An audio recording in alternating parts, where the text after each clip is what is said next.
Hi viewers, welcome to our channel. ప్రస్తుతం మనతో పాటు దాము బాలాజీ గారు, సీనియర్ జర్నలిస్ట్ ఉన్నారు. వారితో ఒకసారి మాట్లాడదాం. సార్ నమస్కారం సార్. నమస్తే. సార్, జమిలీ ఎన్నికలకు కేంద్ర కేబినెట్ కూడా ఆమోదం తెలిపేసింది సార్. మరి ఎప్పుడు ఉండే అవకాశం ఉంది జమిలీ ఎన్నికలు? అయితే ఇప్పుడు అందరికీ వచ్చే డౌట్ ఏంటంటే, అసలు ఏంటి జమిలీ ఎన్నికలు, వీటి వల్ల లాభాలేంటి, నష్టాలేంటి, దీన్ని ఎందుకు ప్రతిపక్షాలు వ్యతిరేకిస్తున్నాయి, మరి ఇప్పుడు జమిలీ ఎన్నికలు జరిగితే ఏ విధంగా ఉంటుంది అని చెప్పేసి చర్చ అయితే జరుగుతుంది సార్. మీరేం చెప్తారు సార్ జమిలీ ఎన్నికల గురించి? జమిలీ ఎన్నికలు అనే కాన్సెప్ట్ బీజేపీ ఎప్పటి నుంచో అంటుంది. అయితే దాన్ని కార్యరూపం దాల్చడానికి ఇప్పుడు సీరియస్గా ప్రయత్నించింది. ఆల్రెడీ రామ్నాథ్ కోవింద్ కమిటీ వేసింది. కమిటీ నివేదిక ఇచ్చారు.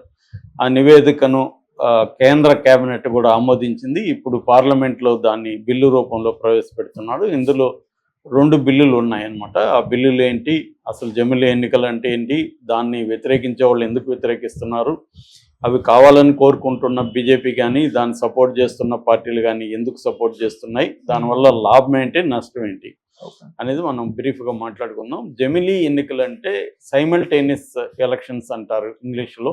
అంటే ఒకేసారి, అంటే కేంద్ర పార్లమెంట్ ఎన్నికలు, లోక్సభ ఎన్నికలు, రాష్ట్ర అసెంబ్లీ ఎన్నికలు కలిసి జరిగే వాటిని జమిలీ అంటే 2 కలిసి జరిగే వాటిని జమిలీ అంటున్నారు. ఇందులో 3 రకాల ఎన్నికలు ఉన్నాయి యాక్చువల్గా. 1 లోక్సభ ఎన్నికలు, 2 రాష్ట్రాల ఎన్నికలు, 3 స్థానిక ఎన్నికలు, అంటే పంచాయతీలు, మున్సిపాలిటీలు, జడ్పీటీసీలు, ఇవన్నీ స్థానిక ఎన్నికలు. ఈ 3 ఎన్నికలు కూడా ఒకేసారి వరుసగా 1 year లోపల జరిగిపోవాలి. జరిగిపోతే మిగతా 4 ఏళ్ళు ప్రశాంతంగా దేశవ్యాప్తంగా పనిచేసుకోవచ్చు. మళ్ళీ ఇంకా 5 ఏళ్లలో ఇంకా ఎన్నికలు ఏమీ ఉండవు. ఒకసారి జరిగిపోతే ఇంకా 5 ఏళ్ళ ఎన్నికలు జరగవు అనేది ఉంది. ఇది 1967 నుంచి కూడా చర్చ ఉంది. యాక్చువల్గా మన రాజ్యాంగాన్ని రాసిన వాళ్ళెవరికి ఐడియా లేదు జమిలీ ఎన్నికలు అంటే 1 nation 1 election అనేది బీజేపీ రూల్. ప్రతిదీ 1 nation 1 tax, ఇట్లా అన్నిటికీ 1 nation 1 ఇది అనేది వాళ్ళు పెడుతున్నారు. అంటే దీనివల్ల బీజేపీ లాభము ఏమని చెప్తుంది, అసలు బీజేపీ రహస్య అజెండా ఏంటి, దీంట్లో సీక్రెట్ అజెండా. ఎప్పుడైనా నేను చాలాసార్లు చెప్తుంటాను, రాజ్యం తానేమనుకుంటుందో చెప్పదు, తానేమనుకోవాలని ప్రజలు అనుకోవాలో చెప్తుంది అని బాలగోపాల్ అనేవాడు. అంటే వాళ్ళు చెప్పేదే అసలు విషయం కాదు. వాళ్ళకి రహస్య అజెండా కూడా ఉంది బీజేపీ వాళ్ళకి. సో ఈ జమిలీ ఎన్నికలు జరపాలంటే ముందు ఈ పద్ధతి చెప్తాను. జరపాలంటే ఏమేమి చేయాలి, మన రాజ్యాంగం ఒప్పుకుంటుందా, ఒప్పుకోదు. ఒకే ఎన్నికలు జరగడానికి ఒప్పుకోదు. అందుకని ఈ జమిలీ ఎన్నికలు జరపాలంటే 15 రాజ్యాంగ సవరణలు అవసరం అని చెప్తున్నారు. 15 అవసరం, 1 2 కాదు, 15 రాజ్యాంగ సవరణలు చేయాలి. ఇందులో లోక్సభ ఎన్నికలకి, రాష్ట్రాల ఎన్నికలకి పెద్దగా బీజేపీకి ఇబ్బంది లేదు. ఎందుకంటే సగం స్టేట్స్ ఒప్పుకుంటే చాలు, అక్కడ కూడా తమకున్న మెజార్టీ సరిపోతుంది. కానీ ఈ పంచాయతీ, లోకల్ బాడీ ఎన్నికలకి మాత్రం కొంత ఇబ్బందులు ఉన్నాయి. కొత్త ఆర్టికల్ను కూడా ప్రవేశపెట్టాలి. అంటే పార్లమెంట్కి ఒక కొత్త పవర్, అధికారం ఇవ్వాలి. ఇవన్నీ ఉన్నాయి. మొత్తానికి 15 సవరణలు చేయాలి. అయితే బీజేపీకి ఇప్పటికి చూస్తే బీజేపీ అనుకూలంగా చాలా పార్టీలే ఉన్నాయి. ఎందుకంటే ఎన్డీఏ కూటమిలో ఉన్నవన్నీ కూడా సపోర్ట్ చేస్తున్నాయి, ఇంక్లూడింగ్ తెలుగుదేశం, జనసేన కూడా సపోర్ట్ చేస్తున్నారు. బీజేపీలో లేని వాళ్ళు కూడా దీన్ని సపోర్ట్ చేస్తారు. ఫర్ ఎగ్జాంపుల్ జగన్ కూడా దీన్ని సపోర్ట్ చేస్తున్నాడు. సో ఇలాగా బీజేపీకి అనుకూలంగానే ఉంది ఈ బిల్లు పాస్ అవ్వడానికి. అయితే ఇది ఎలా సాధ్యం? ఇప్పుడు ఫర్ ఎగ్జాంపుల్ మొన్ననే ఎన్నికలు జరిగాయి హర్యానా, మహారాష్ట్ర, ఛత్తీస్గఢ్లలో. ఇది 5 ఏళ్ళు లేకనే, మనకు అంతకుముందేమో 1 year బ్యాక్ ఇక్కడ జరిగింది, 6 నెలలు బ్యాక్ ఇక్కడ జరిగింది. నెక్స్ట్ ఇయర్ బీహార్లో జరుగుతుంది, ఉత్తరప్రదేశ్లో జరుగుతుంది, నెక్స్ట్ ఢిల్లీలో జరుగుతుంది, వెస్ట్ బెంగాల్లో జరుగుతుంది, తమిళనాడులో జరుగుతుంది, కర్ణాటకలో జరుగుతాయి. ఇవన్నీ అంటే 2005, 6, 7 జరగబోతున్నాయి. ఇప్పుడు నువ్వు 2007లోనో 8లోనో జమిలీ ఎన్నికలు పెట్టావనుకో, అంతకుముందు 1 year ముందే జరిగినాయి ఈ రాష్ట్రాల్లో, 2 years ముందే జరిగాయి. 5 ఏళ్ళు కాకముందే వీటినన్నింటినీ డిజాల్వ్ చేసేసి చేయాలి. అప్పుడు ఇబ్బంది కదా.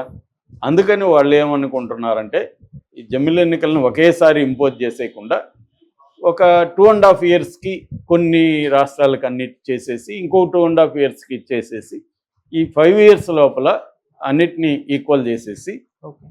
ఆ తర్వాత అంటే కొన్నేమో 5 ఏళ్ళు ఉండవు, 3 ఏళ్ళకో వాటికి డిజాల్వ్ చేసేస్తారు. కొన్నేమో 5 ఏళ్ళు అయిపోయినా కూడా ఇంకొక 6 నెలల్లో 1 ఇయర్ అవసరమైతే పెంచుతారు. అలాగా అంటే 1 ఇయర్కే ఎన్నికలు పెడతారు, లేదా 2 ఇయర్స్ ఉంటే 2 ఇయర్స్కే ఎన్నికలు పెడతారు. అలాగా ఒక మేనేజ్ చేసి 5 ఏళ్ళకి సరిపోయే విధంగా ఈ 5 ఏళ్ళలో క్రియేట్ చేస్తే నెక్స్ట్ నుంచి నేషనల్ వైడ్ ఒకే ఎన్నికలు జరుగుతాయి. ఇది ఎందుకు అసలు జమిలి ఎన్నికలు అవసరం ఏంటని బీజేపీ చెప్పేది ఏంటి అనేది చూస్తే బీజేపీ ఏం చెప్తుందంటే, బీజేపీ కానీ జమిలి ఎన్నికలను సపోర్ట్ చేసేవాళ్ళు ఇప్పుడున్న ఎన్నికలు ఏంటంటే నిరంతరం ఎన్నికలు జరుగుతూ ఉండడం వల్ల గవర్నెన్స్ దెబ్బతింటా ఉంది. గవర్నెన్స్ ఎన్నికల మీద ఫోకస్ చేస్తున్నాయి. రాష్ట్రంలో కూడా ఏం జరుగుతుంది, ఎన్నికలు వస్తూనే ఉంటాయి కాబట్టి ఎన్నికల చుట్టూనే రాజకీయాలు జరుగుతున్నాయి. అందువల్ల అభివృద్ధి కానీ గవర్నెన్స్ మీద ఫోకస్ చేయట్లేదు. రెండోది ప్రతి దగ్గర ఏదో ఒక కోడ్ వచ్చేస్తుంది, ఎన్నికల కోడ్. ఆ ఎన్నికల కోడ్ 3 నెలలు 6 నెలలు 4 నెలలు వచ్చినప్పుడు అభివృద్ధికి సంబంధించిన అన్ని పథకాలు ఆగిపోవడం ఇవన్నీ జరుగుతుంది. అట్లాగే మొత్తం హోల్ బ్యూరోక్రసీ అంతా ఎన్నికల్లో నిమగ్నం అయిపోయి ఉంటుంది. దీనివల్ల బ్యూరోక్రసీ పనిచేయట్లేదు సరిగ్గా. అట్లాగే ఖర్చు, ఒక కేంద్ర ప్రభుత్వం పార్లమెంట్ ఎన్నికలు చేయడానికి దాదాపు 4,000 నుంచి 5,000 కోట్ల వరకు ఖర్చు పెడుతుంది. అది కాకుండా రాష్ట్రాలు కూడా ఖర్చు పెట్టాల్సి వస్తుంది. ఈ ఖర్చు అంతా ఒకేసారి అయిపోతే ఒకసారి అయిపోతుంది ఖర్చు. 5 ఏళ్లలో ఇంక వేరే ఖర్చు ఉండదు. అట్లాగే ప్రజలకు కూడా ఇది ఒక బర్డన్గా అయిపోతుంది ఎప్పటికప్పుడు ఎన్నికలు పెట్టడం వల్ల. సో ఇవన్నీ లేకుండా 5 ఏళ్ళకి ఒకసారి పెట్టేసుకుంటే మనం మిగతా టైం అంతా కూడా ఈ పార్టీలు కానీ ప్రభుత్వం కానీ బ్యూరోక్రసీ కానీ మొత్తం కూడా పరిపాలన మీద, గవర్నెన్స్ మీద, అభివృద్ధి మీద, ప్రజల సంక్షేమం మీద పనిచేయచ్చు అనేది వాళ్ళు చెప్తున్నది. ఇది విన్నప్పుడు బాగుంది కదా అనిపిస్తుంది ఎవరికైనా, దీంట్లో తప్పేం కనబడలేదు కదా, బాగుంది కదా అనిపిస్తుంది. కానీ బీజేపీకి ఉన్న అసలు అజెండా ఏంటంటే, ఇప్పటికి స్టేట్ ఎలక్షన్ కమిషన్లు కూడా చాలా పవర్స్ ఉంటాయి. ఇప్పుడు ఈ రూల్ పెట్టినాక ఈ పవర్స్ అన్నీ కూడా సెంట్రల్ ఎలక్షన్ కమిషన్కి వెళ్ళిపోతుంది. సెంట్రల్ ఎలక్షన్ కమిషన్ నియమించేది ఎవరు?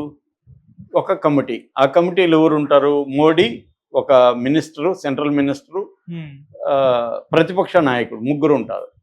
ముగ్గురులో 2 మెజారిటీ కాబట్టి వీళ్ళిద్దరు అనుకున్న వ్యక్తులే అక్కడ కమిషనర్లుగా ఉంటారు. 3 కమిషనర్లు ఉంటారు ఇప్పుడు మన ఎలక్షన్ కమిషన్కి.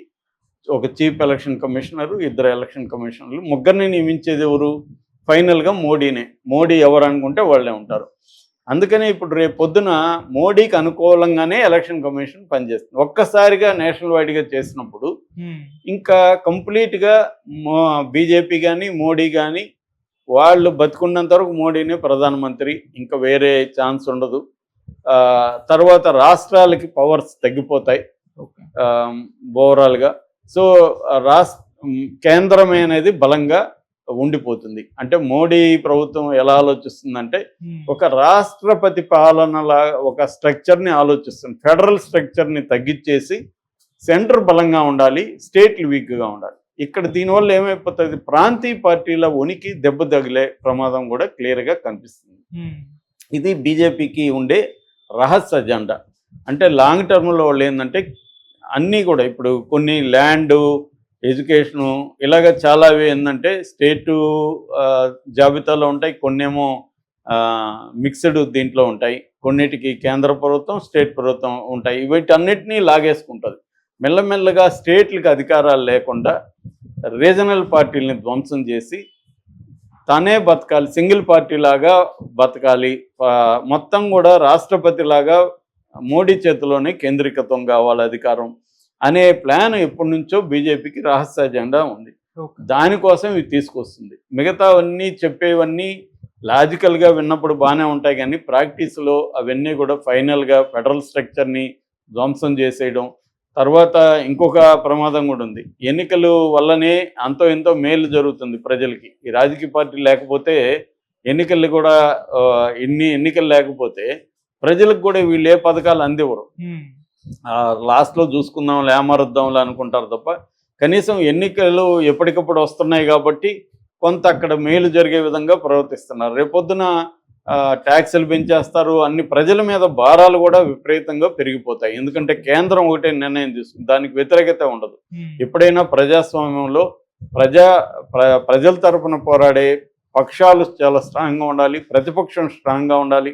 లేకపోతే ఒకరు నియంతలాగా మారిపోతారు. ఇప్పుడు ఆల్రెడీ మోడీ నియంతలాగా మారిపోయాడు. ఇప్పుడు ఆయన మంచోడా చెడ్డోడు అనేది నేను చర్చించట్లే. ఎంత మంచోడైనా ఒక పవర్ అనేది ఒక వ్యక్తి దగ్గర పెట్టేస్తే ఆ వ్యక్తికి ఆ పవర్ నెత్తికెక్కిపోతుంది ఖచ్చితంగా. ఆ వ్యక్తి అన్ని తను అనుకున్నదంతా మంచి అనుకొని చేస్తాడు.